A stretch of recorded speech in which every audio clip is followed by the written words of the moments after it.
Hello everyone, my name is Stephen Tippy and I'm a Senior Product Training and Support Analyst with FCC AgExpert. Today I'm going to talk with you about setting up custom deductions in AgExpert accounting. There's a couple of reasons why you might want to do this. For instance, I might have a deduction that I'm remitting on to another party, like a group insurance premium or maybe an RSP or a garnishment that I've received an order from CRA about. It could also be something as simple as deducting money for housing or maybe the use of a company vehicle, lots of different things that you might want to just have the deduction that's recovering part of your expenses for maintaining that employee. So we're going to get into this. One thing with AgExpert accounting that you'll note is that for arm's length employees and non-arm's length employees, the deductions lists are separate. So if I have both types of employees in my operation and I have a deduction that's going to be applicable to both of them, I would be setting that up twice. The other thing you'll note as I go in through this is that it's going to look like I'm doing stuff that I've already done. Good eyes. I messed up the first time I did this recording, so this is take number 2. So we'll just get right into it.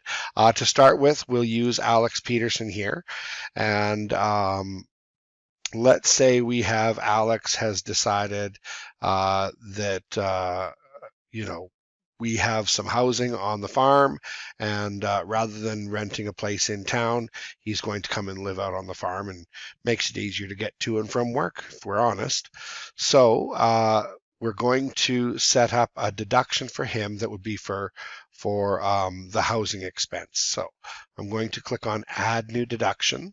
And all we need to do at the top here is type in the name of the deduction we want to use. I used rent last time, so I can't use it again.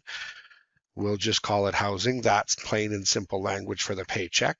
The next field that you would maybe type something into is maximum annual contribution. If there was a maximum, what would happen is the deduction would keep happening until the maximum was reached, and then it would just turn that deduction off.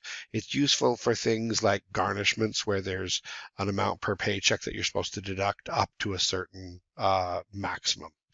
And then usually the garnishment is over and you don't have to do it anymore.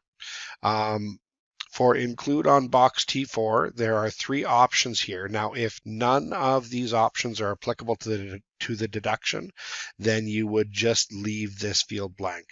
RPP contributions are if you have a registered pension plan or a retirement compensation agreement that you've set up with CRA. There'll be a registration number, and those need to be reported on box 20. If you're deducting union dues, those go to box 44.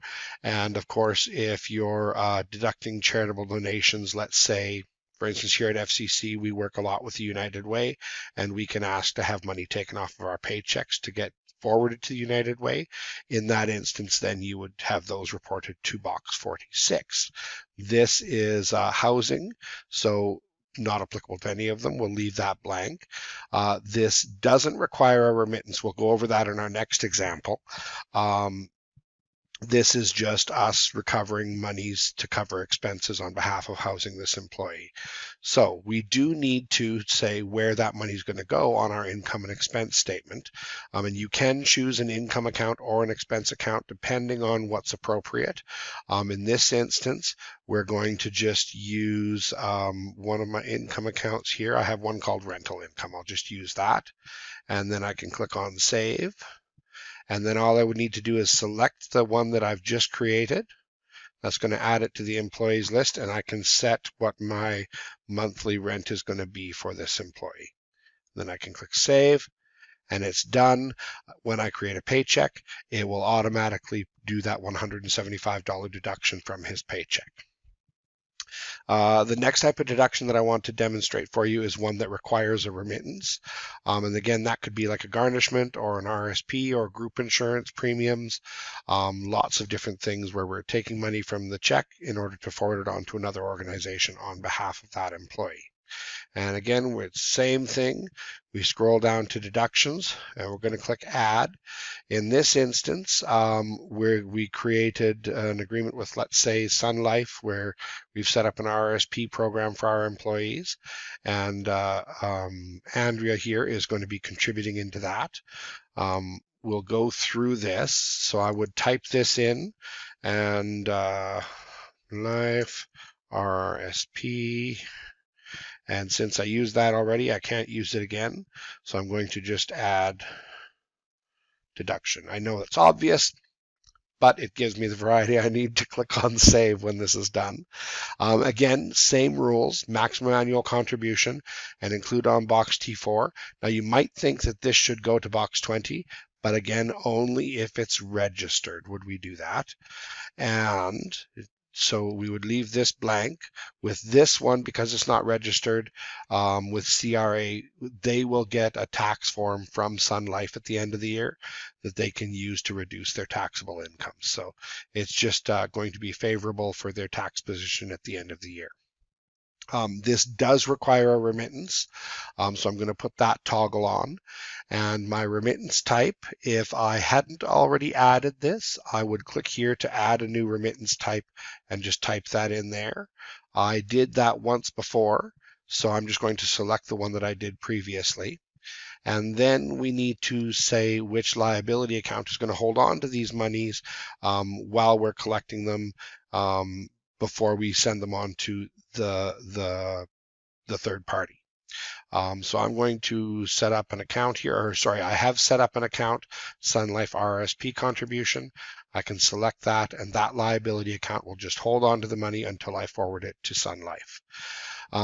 If I was setting up a deduction that had an employer rate, so maybe it was a group insurance benefit where the employee is paying part of the premium and I'm paying part of the premium, or even with an RSP, I could have some sort of matching thing where, I'm going to give them 50 cents on every dollar that they're contributing towards their RSP.